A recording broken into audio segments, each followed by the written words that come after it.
Viewer discretion is advised. Dr. Bright could tell that his son, TJ, a boy perpetually living his younger years, was trying his best to mask the pain and stress of the healing process. The boy grimaced as he breathed rapidly, his chest rising and falling. All right, that's enough for today. Dr. Bright patted TJ's head. He could feel the distressed sweat seeping through his hair. TJ smiled, which seemed to please Dr. Bright. The doctor's assistant, Sina, saw more in the gesture. He heals other people, but I wonder, who heals him?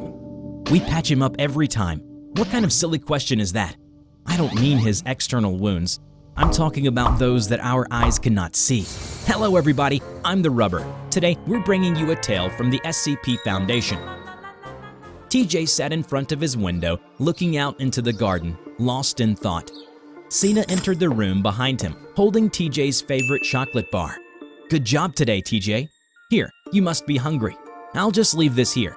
Beautiful day, isn't it? Want to go out? TJ shook his head and smiled. He continued to look at the garden, but Sina could tell that his eyes were seeing something more. It was as if he was staring into a world that she couldn't see. In stark contrast to the calm breeze blowing through the garden, a maelstrom was stirring inside TJ's mind. He'd love to go out, but what difference would it make? Wherever he went, he could still hear the screams as painful images flashed through his mind. Suddenly, his room turned crimson red, with blood and bullet holes splattered across the walls. Somewhere, sirens blared loudly and gunshots rang out.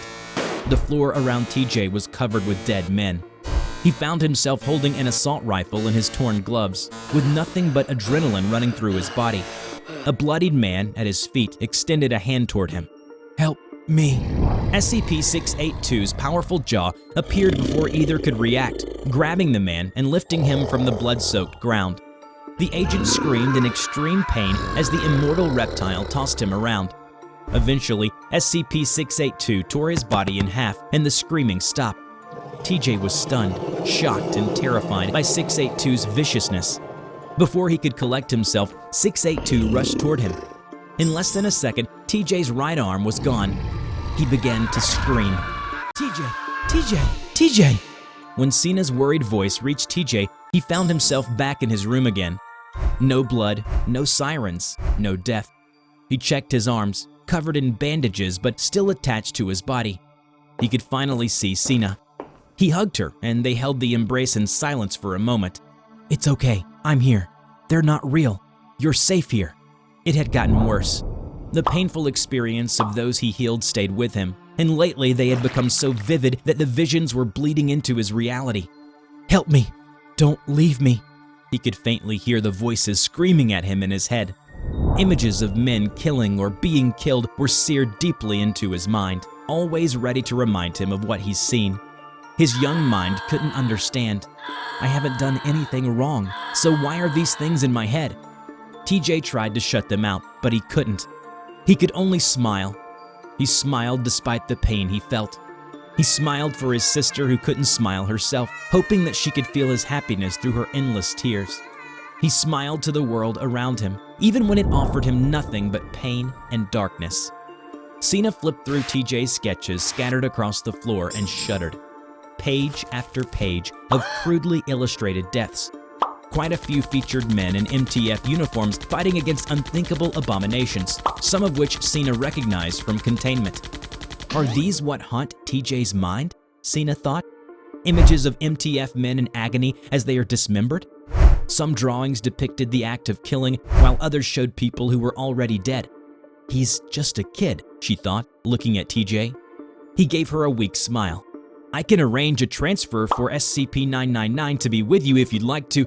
Before she could finish speaking, TJ grabbed her hand and shook his head pleadingly. She sighed and ran her hand through his hair. "If you ever need anything, come to me, okay?" TJ smiled again. Sina slowly got up and left the room. He just needed a ray of hope, a little light to brighten up his world, and that light now rested on the table, the chocolate bar. He always felt better after eating them. They were his favorite. The smooth, rich taste made the screams and darkness go away for a brief moment. But what good did it do when the horror always came back to him? He removed his bandages slowly and gently. The wound was still healing. Strange, he thought. It bleeds and bleeds and bleeds, but it'll eventually stop. Yet, why won't the wounds inside me heal? How can something that doesn't bleed hurt me and torment me so much? TJ noticed that Kairos the bear was beside him now. He snuggled it against his chest, and it reciprocated his affection. He could feel its little stubby hands hugging him. It made him feel safe. The way Kairos looked at him made him feel like he was being listened to, without even having to say a single word. Kairos had fetched TJ the chocolate bar, almost like it knew just what he needed. TJ unwrapped the chocolate bar and took a bite. The rich flavor pleased him, and he felt a smile growing across his face. He couldn't help it. He smiled in remembrance of the few good memories floating in the sea of painful ones. TJ smiled because it was the only way he knew how to make living less painful. As Dr. Bright watched the surveillance camera feed of TJ's room, Sina entered with some of the boys' sketches. She glanced at the screen. It made her happy and relieved when she saw TJ unwrapping the chocolate bar. Have you thought of getting someone to take care of him? I'm his father. I'll handle it. You're not even there for him. I'm monitoring him, aren't I? But you're not doing anything. Sina tossed the sketches onto the table next to the doctor. What is this? Dr. Bright picked up a drawing, immediately wincing in disgust. This is what goes on in your son's head. Do you even know what he's dealing with? That's right, you don't. He doesn't just feel all the injuries these men suffered. Oh, no. That's nothing compared to what goes on in his mind. Now don't you dare… The pain, the deaths, the trauma. How many times have these men killed or watched others be killed? Right now, his mind is full of those memories, forcing him to relive them over and over again. When he healed them, not only did he take on their broken bones, but also their mental trauma. Of course I know. He's my son, for God's sake. Do you think it doesn't pain me to see him suffering like this? What do you suggest that we do, huh? Drug him with amnestics every time he heals? The side effects will make it worse than it already is. If you could at least tell him about it, maybe… Oh, come on. How naive can you be? He may look like a teenager, but he has the mind of a 3-year-old. You can try to break it down for him, but he will never understand a damn thing. He will not grow. He will not be able to process the thoughts in his head. There's nothing we can do. So that's it then. We just let him suffer alone forever? As Sina and Dr. Bright spoke, TJ was visible on the screen, speaking to Kairos. The bear was looking at TJ, nodding and occasionally leaning forward to hug him. I volunteer to be his caretaker. Denied. Foundation personnel are not to engage in personal relationships with anomalous subjects. How can you talk about your son like that? Don't forget your place here, Sina. You're working for the Foundation. Should you break the rules, you'll face severe consequences. To hell with that. I'll gladly bear those consequences if it means a clear conscience. She stormed out of the room, slamming the door behind her. Dr. Bright looked back to the monitor. TJ had already finished the chocolate bar and was sitting beside Kairos, looking idly out the window. Dr. Bright noticed the peaceful expression on his face. It was an expression that he knew would not last. TJ took up a pen and a pad of paper and began doodling. Sina lifted a cigarette to her mouth. Before she could light it, however, a rotund arm reached around from behind her and took it away. That's your 4th one this morning now. It's not good if you keep this up, you know. Bess, I heard your conversation with Dr. Bright. Despite keeping so many anomalies contained, these walls are surprisingly thin. You'd think they would make it harder for anomalies to get through, or, in this case, conversation. Sina chuckled and took out another stick, lighting it up. Bess could only shake his head in disapproval as she took a deep drag. You're good with kids. I've seen you around. Could you perhaps work your magic on TJ? I can't deny that, but not even I could promise to forever erase that which plagues his mind. Why not? You're an anomaly, no offense. Can't you be around him and take care of him? None taken, and as a matter of fact, I could care for him. I can make him laugh, make him forget all the pain. But that only lasts a moment. When the darkness comes again, the most we can do is try to shine a little light that can guide him out of the darkness. I don't get it. SCP-590 would be perfect for him. Seeing how he had to endure all these painful things, I don't understand why TJ dislikes the idea so much.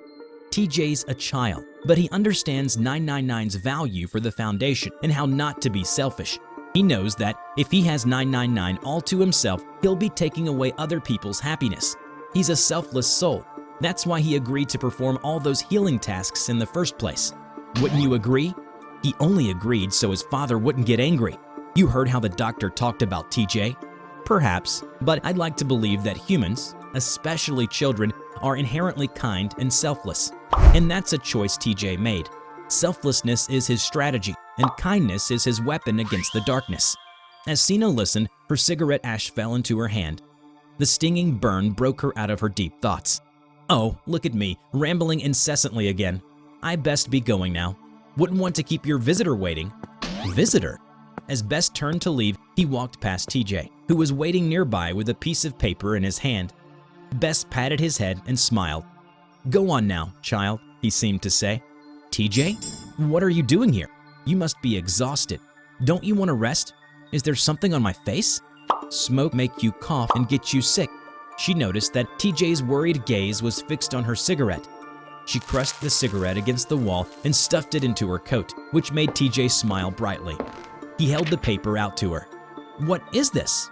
A drawing? TJ nodded. It was a crude drawing of a boy standing behind a winged angel, holding out a shield, emanating immense light that held off monsters in the darkness. TJ tugged gently at Sina's sleeve. Can I have chocolate again tomorrow? Sina nodded. Only then did she notice how bright TJ's smile could be sometimes. She looked at the drawing again and realized that she was the angel and that the shield was made out of a chocolate bar, protecting TJ from the monsters, a light guiding him out of darkness.